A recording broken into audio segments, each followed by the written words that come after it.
வாழ்நாள் சிறை தண்டனை விதித்து தீர்ப்பு வழங்கப்பட்டுள்ள நிலையில் நீதிமன்ற வளாகத்தில் அபிராமி கண்ணீர் வடித்தார்.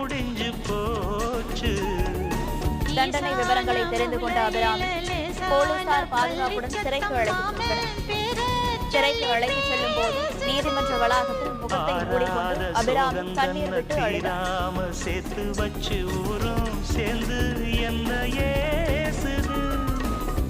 அண்மை செய்தியாக பார்த்து வருகிறோம்.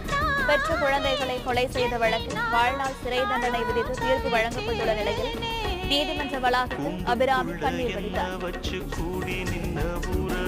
தண்டனை விவரங்களை தெரிந்து கொண்ட அபிராமியை போலீசார் பாதுகாப்புடன் சிறைக்கு அழைத்துச் செல்லும் போது நீதிமன்ற வளாகத்தில் முகத்தை மூடிக்கொண்டு அபிராமி கண்ணீர் விட்டு அழுதார்.